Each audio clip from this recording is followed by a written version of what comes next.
This video is sponsored by PCBWay. Right, sorry it took a while. Turns out not taking a break of any kind once a year is harder than expected, and mental health is a thing.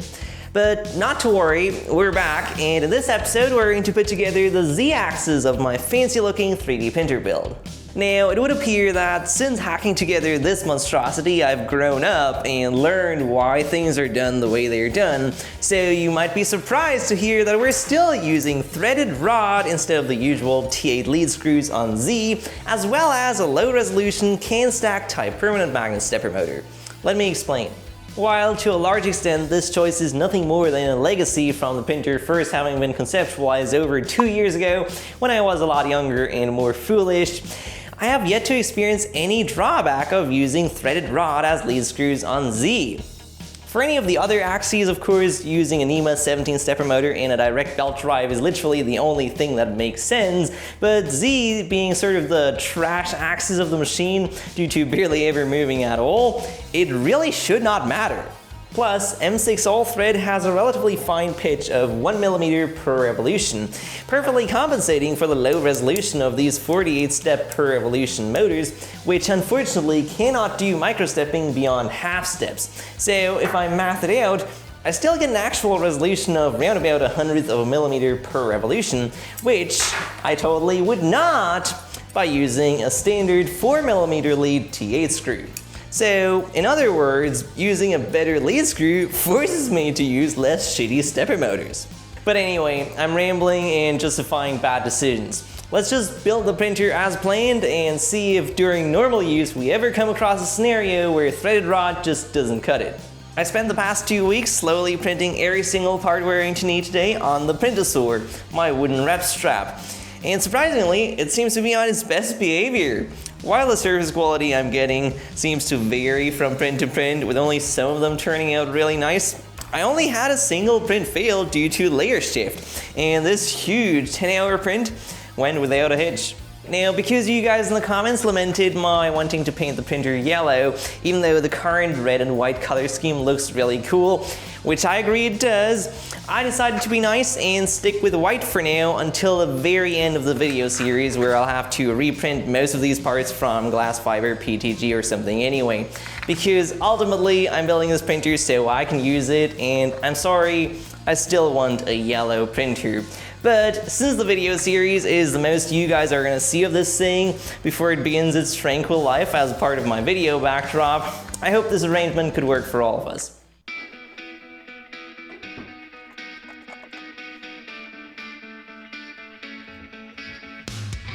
The first parts we're going to install are these Z-axis shoes, or whatever you want to call them. Basically, they sit at the base of the pillars to hold the linear rods and lead screws. This means I need to start by adjusting the pillars, which, if you remember, have 2 degrees of freedom to not only be perpendicular to the bed and perfectly parallel, but also the correct distance apart, since the printed shoe needs to be flush with the side of the printer if you want it to look nice. And as expected, that is kind of a pain in the ass and one of the many drawbacks of a printer primarily designed for looks, just owing to the inconvenient placement of screws and everything. The printed shoes were a nice and tight fit after some post-processing I did off camera, though I still had to use quite a bit of force to get them past some tight spots. And to make sure everything is perpendicular, I'm only using my regular square. It'll be good enough for my purposes, especially as I quickly almost lost my mind because I was getting totally different results when I was measuring at the front of the bed versus at the back, and it turns out it's just plain too warped to reliably measure off of. Good thing this printer is gonna have auto bed leveling, otherwise first layers would be damn near impossible.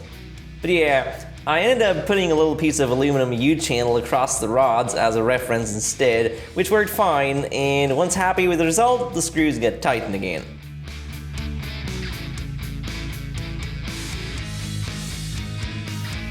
The left pillar obviously should also be square, but that's actually much less important than it being parallel to the right one, because this mostly determines whether the linear rods are parallel or not. So it's just a lot of back and forth with the calipers, checking, adjusting, checking again, and so on to dial it in and try to get it as close as possible.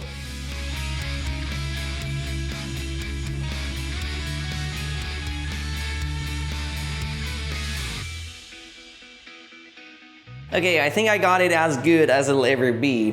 Whenever you do something like this, it always becomes very apparent just how futile it is to try and chase hundreds of a millimeter on anything that isn't big, heavy, expensive, and made out of metal like a milling machine, because the results you get trying to measure anything are literally always different. Just placing this thing on a not quite flat table is undoubtedly going to warp the whole frame.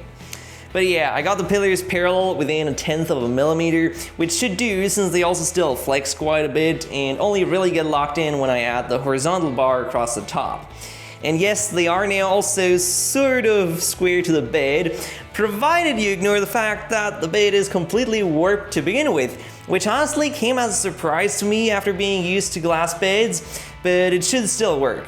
On the other hand, I didn't really think ahead when I put on these Z shoes because I still need to install the bearings, and how am I going to get them off again now with no way to grab on thanks to all these bevels and whatnot? But first I need them to act as drill guides anyway for some mounting holes I have to drill through the base.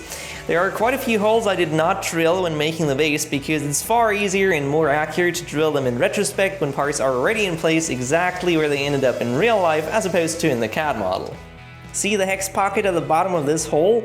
That's for a nut or bolt to fasten the shoe to the base, which is what actually holds the Z-axis rods in place in case you wondered.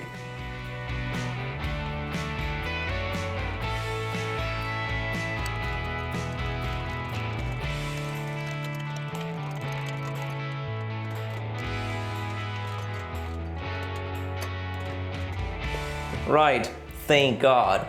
Because I still need to remove the support in the bearing recess. Though actually I don't think there's anything preventing me from just modifying this part slightly to print without supports, so I might do that before I upload it to GitHub. I just didn't put much effort into FDM optimizing the parts during the design phase of this printer. For the bearings, we're going to need an inner diameter of 8mm by 22mm OD, aka roller skate bearings, and I have some here that I bought a while ago. And as opposed to my last printer, I am not using bottom of the barrel quality bearings anymore. I learned my lesson. These here may not be the best ones I've ever seen, but they are certainly good enough quality for this application. Actually, I think I'm going to leave a link to those exact ones in the video description, since buying cheap Chinese ball bearings on AliExpress is a real crapshoot in my experience. Albeit less so still than on Amazon. Now, it turns out I can't actually assemble this right now because I'd run into an order of operations issue, so let's prepare the lead screws first. I'm going to use stainless steel all thread for its better wear resistance, and these pieces here are actually left over from the calamity known as my laser cutter, which I've started to take apart. And as we learned from it the hard way, the big caveat with using threaded rod as lead screws is that for a dual lead screw machine axis, you absolutely have to cut both pieces from the same exact rod, because there seems to be some significant discrepancy in thread pitch across batches, if not between every individual rod, and the chances of correctly identifying two rods that were manufactured by the same machine, the same day, the same minute, at the hardware store are pretty slim, not to say non-existent. Just putting them up against each other, it seems they don't mesh properly more often than not. So in a nutshell, that's what doomed the laser cutter, in case you didn't watch that series. And it obviously means I cannot reuse these rods for anything else either, unless I can cut one of them in half, which unfortunately they are too short to do for this printer. Except the laser's y-axis was a lot shorter, so luckily the offcut from it is almost as long as the lead screw itself, and they both happen to be just long enough for this printer. So that's what I'm going to use, and since they're from the exact same piece of stock, they do have the exact same thread pitch. Now for this printer I decided on belt-linked Z-screws for two reasons. For one, I can skimp on stepper motors and use a single one to drive both screws. Truth be told, other than it simply being fun to do, this is a flimsy excuse since I'm using low quality steppers that I have plenty of and nothing better to do with anyway. Plus, the combined cost of the linking belt and the required pulleys is usually close to what a second motor would cost, so once you factor in the added mechanical complexity, it really doesn't seem worth it anymore. Additionally, some people hate belt length Z's because you don't get auto bed trimming, and it's a pain to adjust. And they're probably right, but personally I don't mind that as much because once you have it properly adjusted, there is no way for the Z-screws to get out of sync, so you shouldn't ever have to touch it again. But most importantly, I did it because it was really kind of the only way to make things work with my design philosophy here, since whenever I design a machine, I'm kind of obsessed with maximizing the usable machine area for a given overall size. So I'm really trying to squeeze as much build volume into as small a printer as possible. And for that to work, I really had to move the lead screws out as far as possible. And as you can see, if I do that, fitting a whole another stepper motor in that corner here simply would not have been feasible without making the base a whole lot wider, which obviously would have defeated the purpose of making the printer as small as possible. So in a way, the added complexity is really a compromise I'm willing to make for a better looking, more compact printer.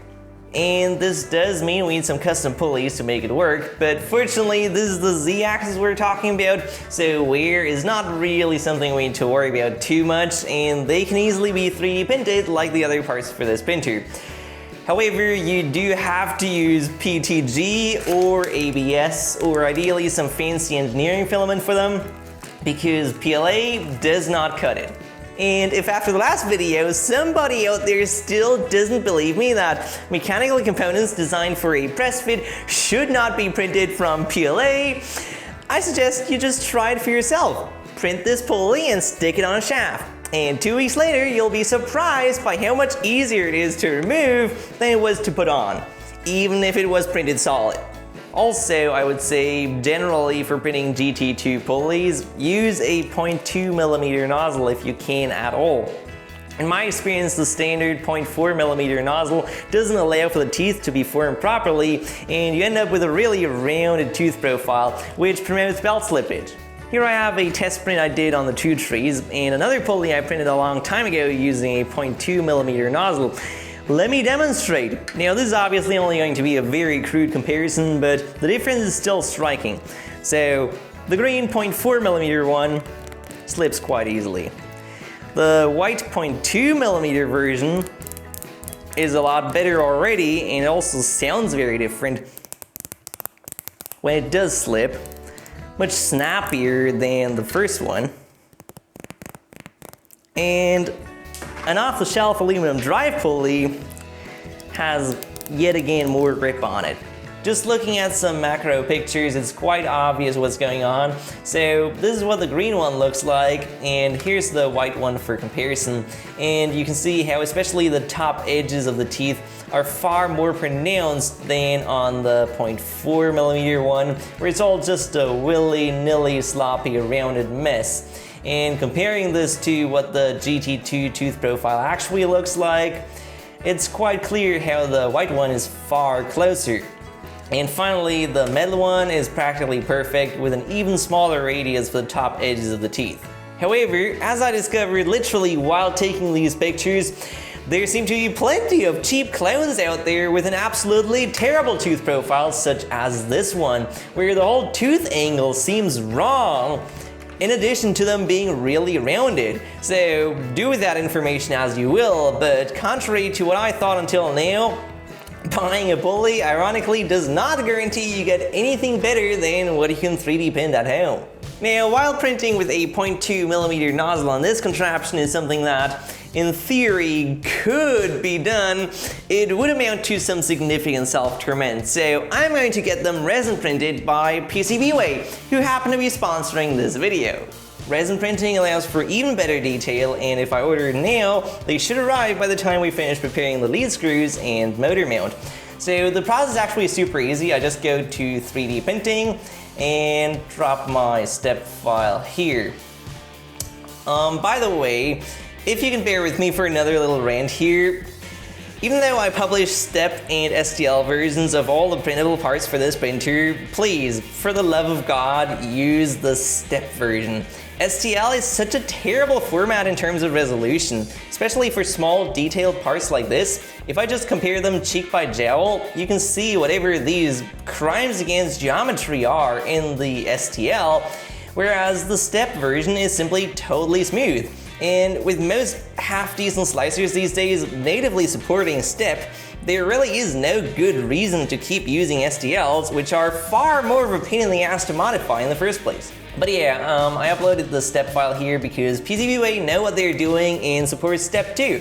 Now I just need to select the quantity, which will be 2 since these are for the lead screws. I already defaulted to resin and material UTR 8360 is fine. Not sure if it's the most suitable one, but I already know what it's like since I had other stuff printed from it, so all this does not apply. I just need to select the product category for customs clearance, and that is it. Now I can add the drive pulley, which I only need a single one off.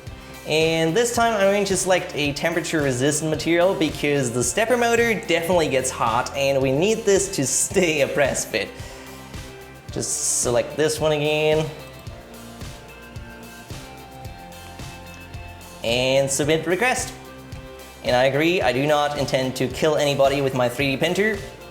Now, while we're at it, I'm also going to go ahead and include an order for the Raspberry Pi I/O extender PCB to go in the back of the printer later. So for that, I simply go to PCB instant quote and upload Gerber files straight away to skip some of the settings. Here they are. Quantity 5 should be plenty, and for the color I'm going to select white because the printer is white and it's a color of theirs I have not tried yet. So everything else is fine, and save to cart, agree. At this point I just need to check out, and that is literally how easy it is to order custom parts from PCBWay.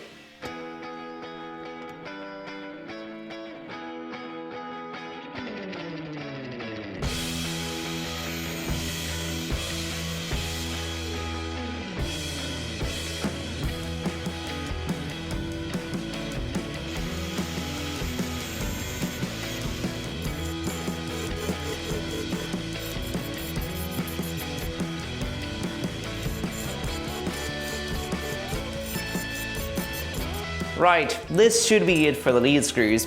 Next, we need some parts to mount the stepper motor inside the base here. And this is what those look like. Because they don't have to be particularly accurate but are still a fairly complex shape, I'm going to make them using an old-fashioned paper template.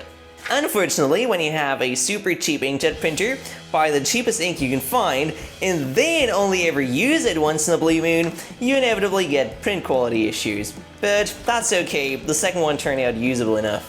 For the motor mount, I would need a 13.15mm thick MDF, which is obviously not at all an available standard thickness, so I'm just trimming a thicker strap to fit.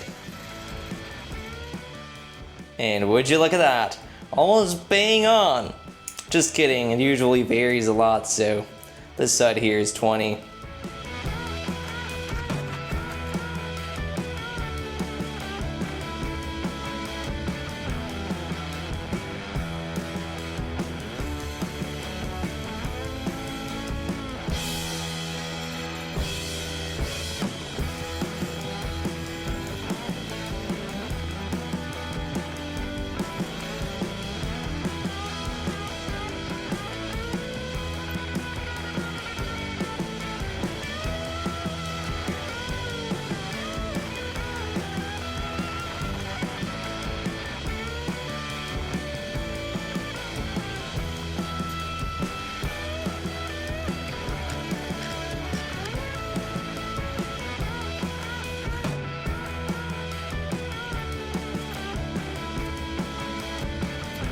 Right, the motor will sit on this like so, and the other part we need is to support the idler, and because I have to cut a thread in it, I'm going to make that one out of beech plywood.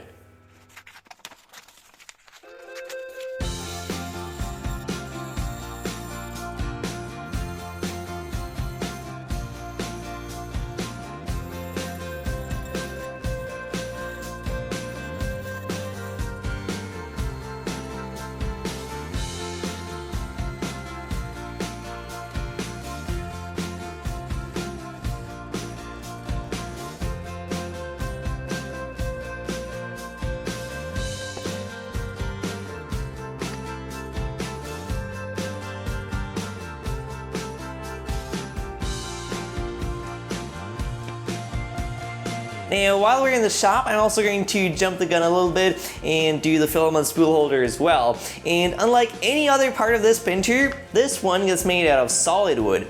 Maple in this case, simply for the rigidity it offers along the grain compared to most engineered woods. We do have a 1 kilogram weight cantilever off of it after all, and it's neither the biggest part, nor is it made from particularly thick material.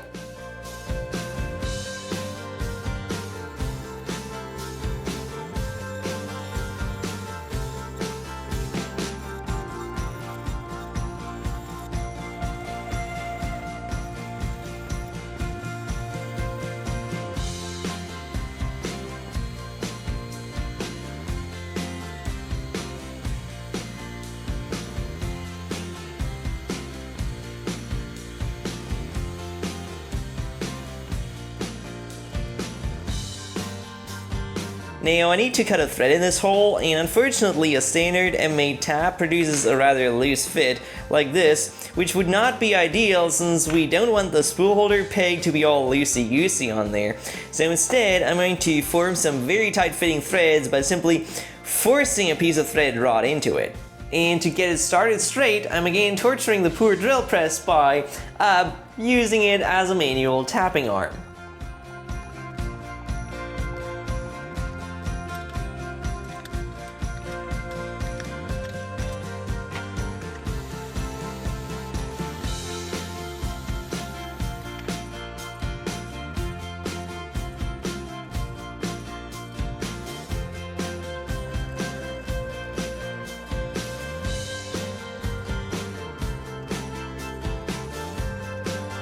Finally, just a lick of white paint to make it match the rest of the printer.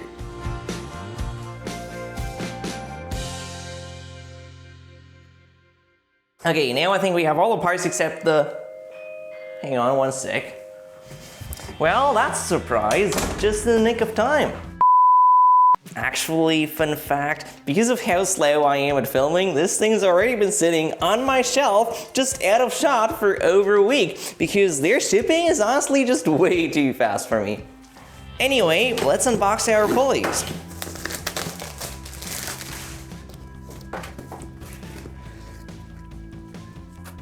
Okay, here we have stickers.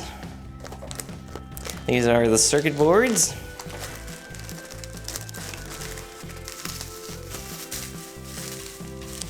And here's the motor pulley. Look at that.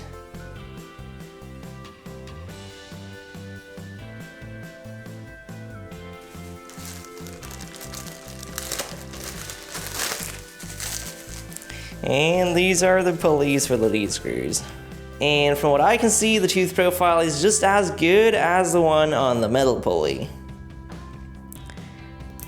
Yep, they do pass my slip test too, which they really should, given we tried to emulate the shape of the teeth as close as possible, but this really feels pretty much identical to the metal one to me. And because the drive pulley is slightly translucent, you can actually see the teeth interact with the belt. Now the PCBs, I'm not sure we're going to get around to installing today anymore, but let's take a look regardless.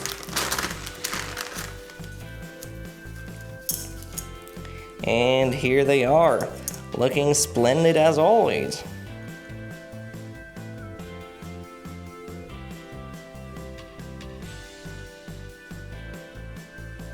I love the shiny surface. Yeah, so this has a little 3D printed raft it gets screwed to, just like so, and the screw holes fit perfectly, and this is what actually mounts it inside the base of the printer.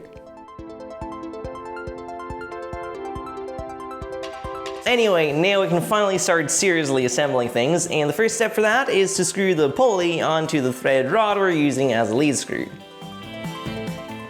And fortunately for that, we can use the printer itself as sort of a measuring stick, so basically if we place this upside down on the base, we want the pulley to almost touch the top of the pillar. This now gets inserted into the base from below, and then I can slide on one of the 608 bearings, which should fit right over the thinnest section of the pulley. To hold it in place and tighten it down, I'm screwing on a simple nut. Ideally, this would almost certainly have to be a lock nut, but by the time I've run a lock nut down the entire length of the lead screw, it's not locking much anymore. Plus, later I'll have to take the whole thing apart again anyway, so I'll probably think of something better and swap it out when I do that. And this gets tightened against the pulley, which has to be held tightly from underneath, a challenge in and of itself due to how little space there is. Right, now we have the whole thing sort of captive in there. We can cap it off with a Z-shoe, which is ultimately what holds everything in place.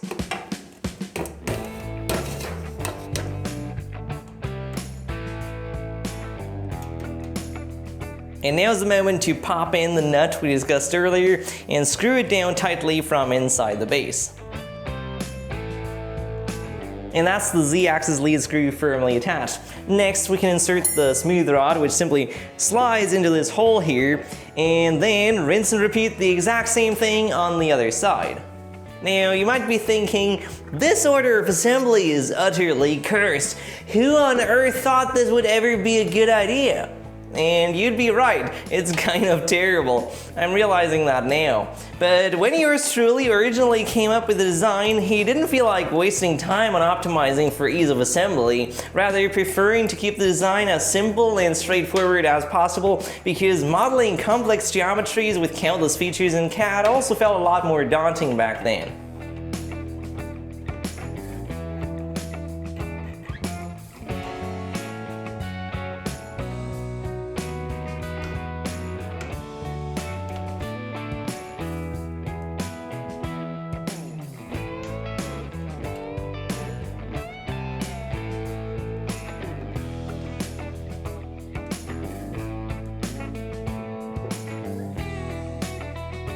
For the Z carriage, or whatever you want to call it, we have these two big many-hour prints, which usually also mount X-axis components like the motor and idler and stuff. But for now, we're going to skip all these and only install the essentials, which is the bearings and lead screw nuts.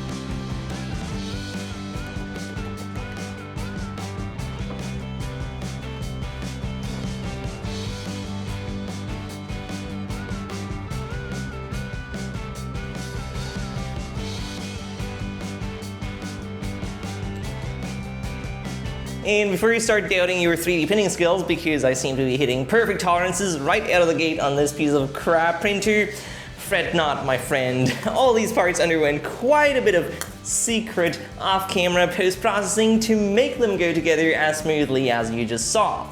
Right off the print bed, none of the bearings, rods, or anything would fit. For the lead screw nuts, I'm literally only going to use heat set inserts. Now, these ones in particular are technically meant for injection molding rather than inserting after the fact like we were doing in 3D printing, so the type you'd actually want looks like this. But since inserts that big are sort of hard to come by even, and I originally bought these for the laser cutter, albeit by mistake, I'm going to use them anyway and get my money's worth out of them. The difficult part here is really just inserting them centered and straight. Fortunately, if they do end up crooked, you can always heat them back up again and straighten them out using a long screw or something.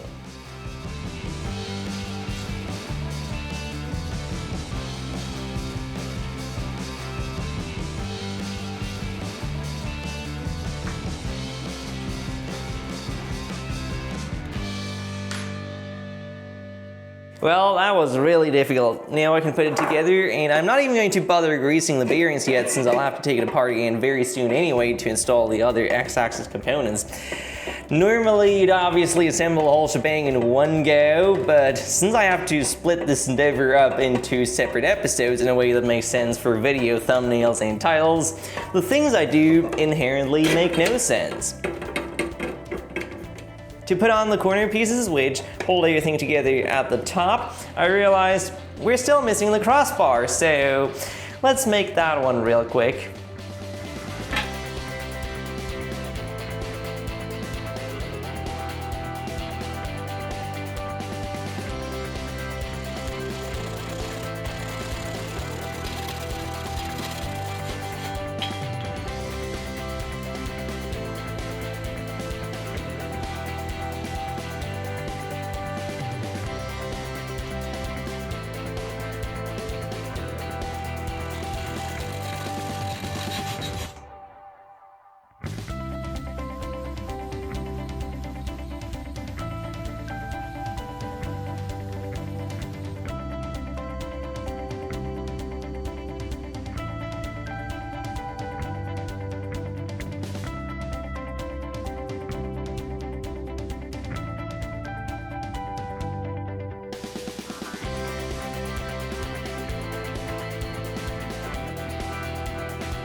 Now this is where my design starts to become really dodgy, because you see, the way it currently works, this top crossbar has to be cut to the exact perfect length. Which is why you saw me hand sanding there toward the end to really sneak up on the right measurement without accidentally ruining the squareness of my cut. So if this part ends up even a few tenths of a millimeter over or under, your Z-axis rods are going to end up very much not parallel, because at the bottom we're locked in, we cannot adjust the spacing anymore. And at the top, I simply did not account for the spacing of the pillars being adjusted at all. My reasoning at the time being that I'm designing this printer to use and not to tinker with, but even if I can get away with it, even for assembling it only once, this is a terrible idea. And in the greater context of this thing being an open source project meant to be replicated by other people, this insanity just plain is not going to fly. But wait, it gets better, because how do you join two pieces of inherently not quite accurate steel tubing at a corner like this? There are many ways, of course, but I don't want screws visible all over the place, so I thought it would be a great idea too. And to be fair, this was meant to be experimental from the very beginning. Borrow a solution I've seen implemented commercially plenty of times with injection molded parts interfacing cheap steel tubing like this. You know these crappy little solar garden lights, for example? The spike to stick them into the ground with just has this extruded X kind of shape, which simply gets pushed into the tube, and it works very well. So I just copied it, and because this is the kind of part you'd have to print in a very weird orientation for it to work without supports, and I don't trust my printer's accuracy to be equal in all three axes, I decided to split it into three pieces so I could print the visible corner block, which crucially determines the spacing of the smooth rod and lead screw, separately in the exact same orientation I printed the Z shoe in, namely upright. That way, even if my parent printer is not properly tuned, I don't automatically set my child printer up for failure due to linear components not being properly parallel. And doing it this way came with another advantage. Because these things are meant to be a press fit inside the tube, but PLA suffers from creep, I can just separately print them in PTG instead. And so I did. Yes, PTG on the crazy wooden printer. With the printed extruder we put on there a while ago, it did it just fine. In fact, the all-metal hot end and PWM-capable part cooling fan ironically make this printer almost more suited to printing PTG than my still mostly unmodified 2 Trees one.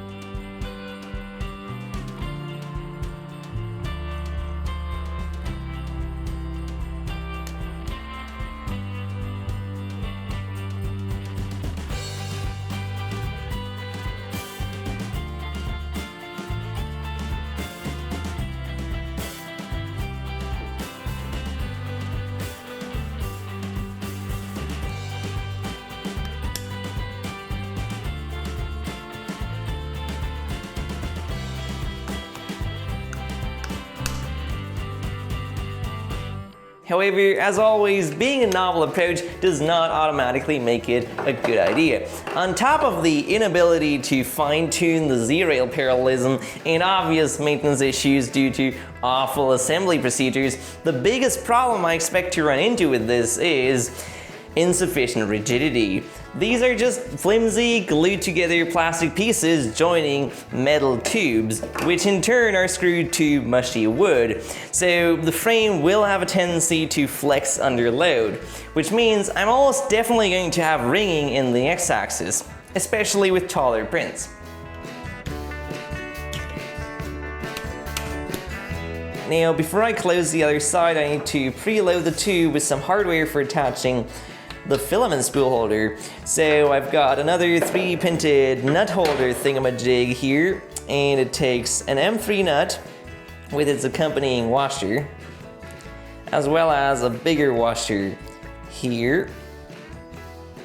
And this just slides into the tube like so.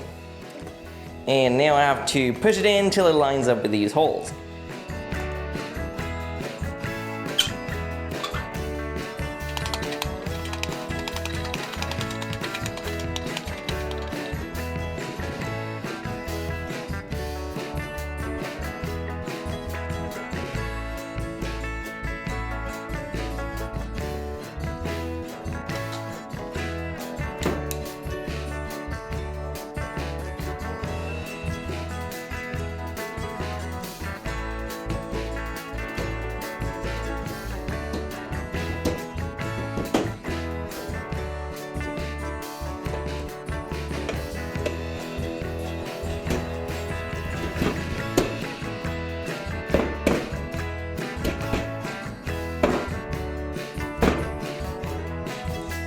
Right, a rubber mallet is definitely not on the list of tools you'd expect to be using to assemble your 3D printer. Plus, after all this, did we manage to make the rods perfectly parallel? Absolutely not. Depending how I measure, they're about 0.15 to 0.2 millimeters further apart at the top. So yeah, this is definitely something I need to redesign. These corners also aren't nearly as tight a press fit in the tubing as I intended, although at the end of the day this might be just as well, because if they were any tighter, I probably could not take it apart anymore without destroying something. Anyhow, let's leave it up to future Benjamin to worry about minor inconveniences like the rails not being parallel. For now, we have the visible half of the Z-axis basically finished, which means all that's left to do is installing the crappy stepper motor and the timing belt. First, the drive pulley gets press fitted on the motor shaft. Of course, nothing prevents you from using an off-the-shelf pulley for this one. I also presume more people would have a NEMA 17 pancake sitting around than one of these round permanent magnet motors, so this part of the design is definitely subject to change depending on your specific needs. I just went ahead and had mine printed as well while I was at it, since it also saved me the effort of scouring AliExpress for one with the right bore diameter. Now, the real question is whether my CAD model came out accurate enough belt lengthwise for the motor mount to just magically fit together. So I'm going to do a dry fit here and just temporarily attach the idler using a screw. So with this now, if I add the motor along with its spacer, it should in theory line up perfectly, except it clearly doesn't. I'm like a 1/4 inch outside of my adjustment range, so we're gonna have to modify these wooden parts real quick.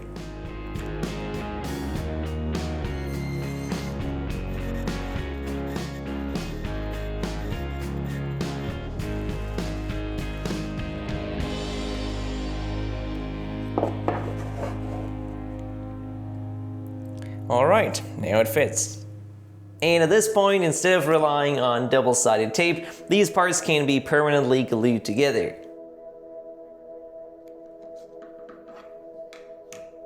Remember the seemingly random hole we drilled in the middle of the base back in the first episode? Now's the time to make use of it.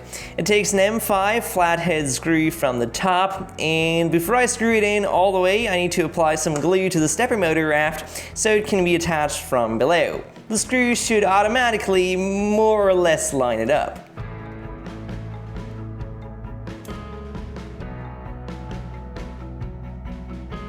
Of course, it is still possible for this screw to end up at an angle, meaning this thing will be slightly misaligned, and I'm pretty sure mine here is not totally straight, but I currently don't have any good way of measuring this, let alone making sure that it goes in straight. So let's just wing it, and yeah, it'll be fine.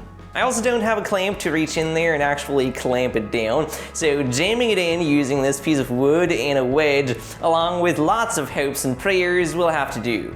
With the glue fully dried, I can punch those motor adjustment slots through the base, and I'm keeping a sacrificial piece of wood pressed against the top to limit tear out here.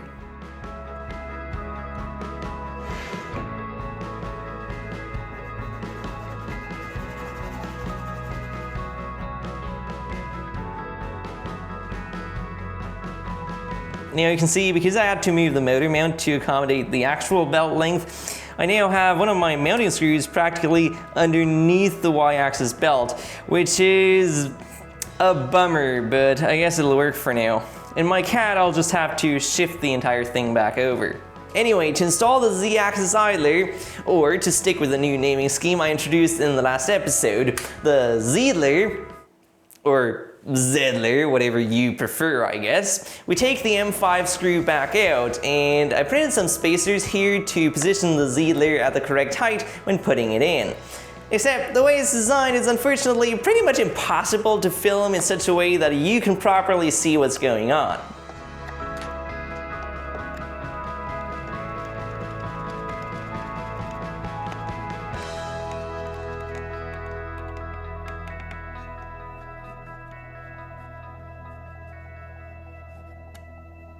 The timing belt I'm using is 800mm closed GT2, pretty generic stuff. It just threads in here, goes over the pulleys, then we hook in the stepper motor, and as you might have expected, the mounting screws go in these slots from the top and screw right into the motor.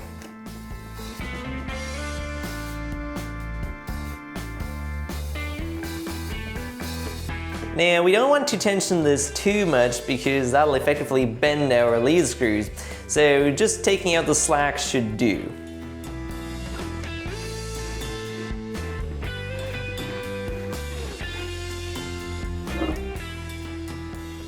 And that, ladies and gentlemen, is it. If I now spin one lead screw, the other one rotates with it. What an insane amount of effort for such an ostensibly simple thing. But that being said, all that's left to do now is to hook up some power and give it a spin. Okay, I hooked it up to the CNC shield just for testing now because it's easiest, and unsurprisingly, it works. Can go down,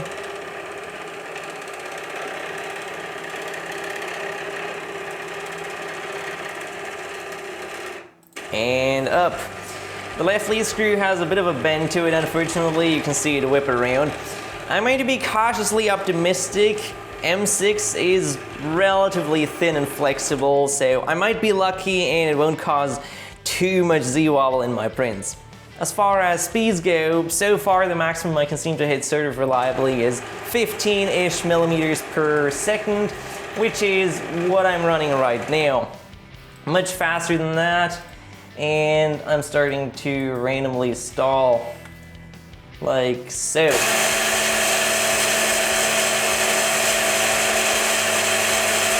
Yeah, not nice. Of course, this strongly depends on the motor current my driver is set to, and also I'm currently still running everything at 12 volts just for testing now. In the end, I'll be driving the motors at 24 volts or more even, so that'll obviously push out the torque drop off quite a bit more, allowing me to go faster still. Of course, for the Z-axis specifically, 15 millimeters a second is plenty. Heck, my SP5 was set to only 10 millimeters a second from factory for ages until I recently changed it. And since I'm not obsessed with unnecessary Z-hopping like certain manufacturers are, I never even felt the difference. Of course, you probably want to see it running from the inside too, so here it is. Look at the belt go!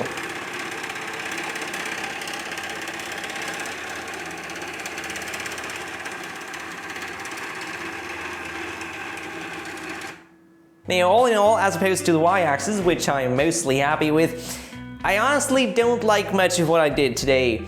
I'm not gonna go into detail right now since the video is plenty long enough already, but suffice to say, the Z-axis needs some serious redesigning.